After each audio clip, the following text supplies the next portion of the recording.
महाराज जी, जब कोई अपमान करे तो कैसे समझें कि कब चुप रहना है, सुनना है और कब जवाब देना है? अगर हमेशा चुप रहें तो लगता है सामने वाला और भी ऐसा करेगा। तो महाराज जी, ऐसी में मर्यादा नहीं। भगवान शंकर कह रहे हैं, अगर हम किसी को क्षमा कर देते हैं तो हमारी क्षमा उसके ऊपर सांप से भी ज्यादा दंड देने वाली बन जाएगी। अगर हम चुप हो जाते हैं तो मालिक हिसाब करता है, और जब हम हिसाब करते हैं तो फंस जाते हैं। तो ऐसे कोशिश करें, जब हमारा कोई अपमान करे तो हमें सहकर वहां से चल देना चाहिए। मारपीट करना, हिंसा करना, अपने को बंधन में डाल लेना है। हमें लगता है अपने को बचाए। एक लंबे दुख भोगने से अच्छा थोड़ा कष्ट सह ले।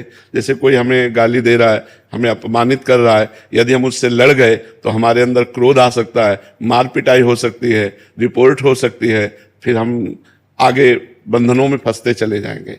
और हम चुप हुए, सुन के चल दिए, तो उसको गाली देने वाले को ऐसा दंड मिलेगा समय पर कि दोबारा किसी को गाली नहीं देगा। मालिक बहुत, हम यही कई बार चर्चा की है। देखो, हमारे यहाँ भी मुकदमा कई कई वर्ष चलता रहता है, तब हिसाब हो पाता है। बहुत कहो 4 वर्ष लग जाए उस केस के सुलझने में, कहो 10 वर्ष लग जाए।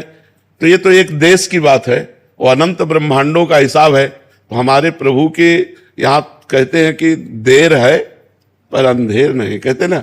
थोड़ा देर तो लगेगी कि आपको वो गाली दिया तुरंत उसको चोट नहीं लगेगी, पर समय आने पर ऐसी चोट लगेगी कि जिंदगी में गाली देना भूल जाएगा।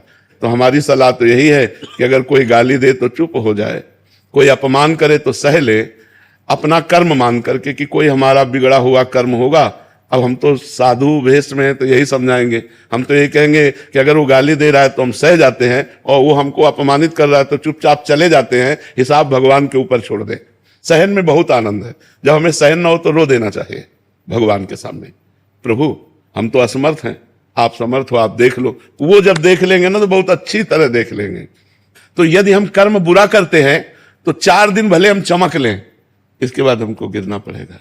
तो वो तुम्हारे साथ बुरा कर रहा है, तुम उसके साथ अच्छा करो तो तुम्हें अच्छा सुख मिलेगा, और वो परिणाम में दुख भोगेगा। ये सिद्धांत है। और लड़ाई झगड़ा करोगे तो जैसे वो अपराधी वैसे आप अपराध कर रहे, तो फिर उसको दंड भगवान क्यों देंगे? फिर तो आप भी अपराधी कर, उसने गाली दिया आपने गाली दे दिया, उसने विरोध किया आपने विरोध किया। उचित बात है हम विरोध न करें, हम गाली न दें, हम सह जाएं।